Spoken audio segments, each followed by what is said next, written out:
आज आपण केलेला आहे महाराष्ट्रातील पारंपरिक गोड आणि रुचकर असा पदार्थ।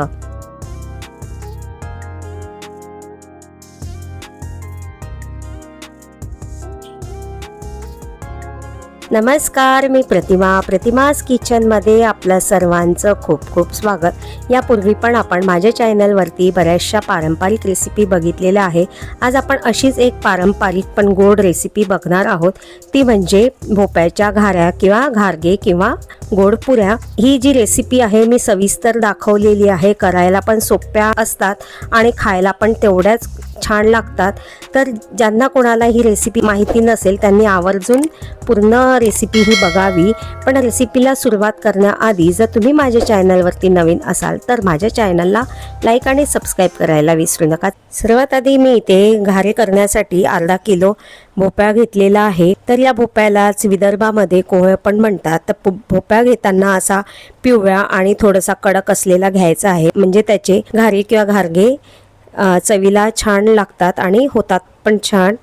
सर्वात आधी आपल्याला या भोपळ्याचा जो मधला गर असतो तो काढून घ्यायचा आहे आणि त्याचा पाठीचा जो भाग असतो तो पण छान छिलून घ्यायचा आहे।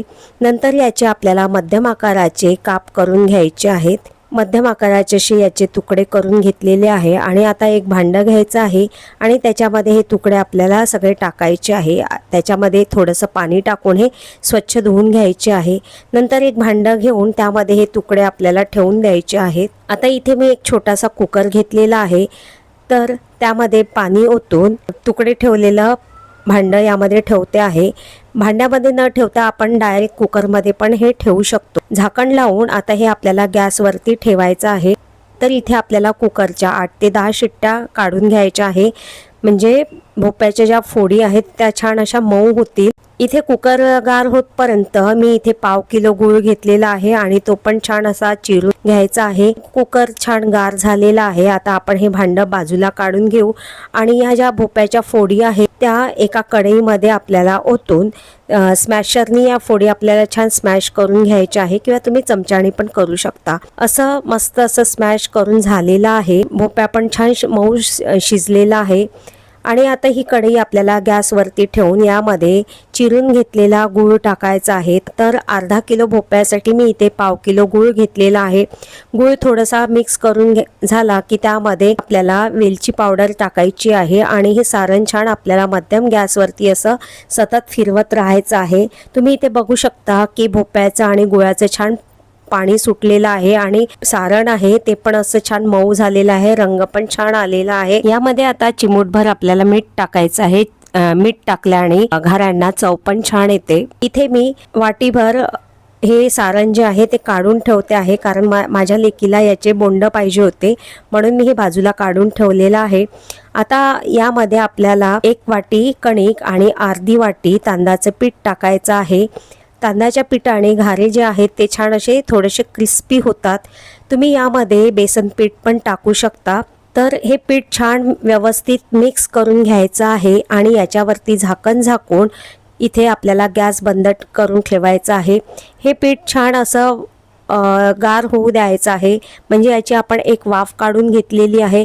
गार झाल्यानंतर हे पीठ आपल्याला एका परातीमध्ये किंवा ताटामध्ये काढून घ्यायचं आहे आणि हे चमच्याने छान आपण व्यवस्थित आधी पसरवून घेऊ आणि नंतर जर गार झालं असेल किंवा बऱ्यापैकी थोडंसं गरम असेल तरी पण हे आपण हाताने सहजपणे मळू शकतो। तर मळत असताना याला आपल्याला अगदी थोडंसं तूप लावायचं आहे। तुपाच्या आणि घाऱ्यांना चव पण छान येते आणि पीठ पण छान मळलं जातं। तर इथे मी तूप लावून पीठ छान मळून घेतलेलं आहे। तुम्ही इथे बघू शकता की हे जो पिठाचा गोळा आहे खूप मऊ किंवा खूप कडक असा झालेला नाहीये, मध्यम झालेला आहे आणि त्याला रंग पण खूप सुंदर असा आलेला आहे। आता इथे आपल्याला घाऱ्या किंवा घारगे लाटायचे आहे। तर लाटण्यासाठी मी इथे कणिक घेतलेली आहे आणि कुठला पण इथे लाकडी बेस किंवा पोळपाट घेऊन आपल्याला या पिठाचे लिंबाच्या आकाराचे गोळे करून याच्यावरती थोडंसं पीठ लावून आपल्याला हे पुऱ्यांच्या आकाराचे लाटून घ्यायचे आहे। नेहमी आपण जी रेग्युलर साईजची पुरी करतो त्या साईजच्याच आपल्याला हे लाटून घ्यायच्या आहेत. इथे मी पुऱ्या लाटून घेतलेल्या आहे. इथे आता आपल्याला घाऱ्या तळून घेण्यासाठी तेल गरम करून घ्यायचं आहे आणि तेल छान गरम झालं की गॅस आपल्याला मध्यम ठेवायचा आहे आणि एक एक पुरी त्यामध्ये टाकून तळून घ्यायची आहे. एका बाजूने सोनेरी रंगाची झाली की ती पलटवून आपल्याला दुसऱ्या बाजूनी पण सोनेरी रंगाची होऊ द्यायची आहे आणि असा छान सुंदर असा सोनेरी रंग आला की ती आपल्याला तेलातून काढून घ्यायची आहे. अशा पद्धतीने आपल्याला सगळ्याच घाऱ्या किंवा पुऱ्या छान तळून घ्यायच्या आहे. अशा एकदम साध्या सोप्या पद्धतीने आपण पारंपरिक अशा भोपळ्याच्या घारगे किंवा घाऱ्या केलेल्या आहेत. अशा या घाऱ्या दिसायला तर अप्रतिम दिसतात पण खायला पण खूप छान लागतात. अशा मस्त अशा मऊ झालेल्या आहेत. थोड्याशा तांदळाच्या पिठाने याला क्रिस्पीपणा आलेला आहे. अचूक प्रमाणामध्ये आजची रेसिपी मी तुम्हाला सांगितलेली आहे. तुम्ही जर या पद्धतीने कधी केला नसेल तर या पद्धतीने नक्की करून बघा आणि तुम्ही कुठल्या पद्धतीने करता ते पण कमेंट्स करून सांगा. ही जर रेसिपी आवडली असेल तर माझ्या चॅनलला लाईक करा, सबस्क्राईब करा आणि जास्तीत जास्त शेअर करा. पुन्हा भेटूया अशा छान छान आणि पारंपरिक रेसिपींसह. तोपर्यंत बाय बाय.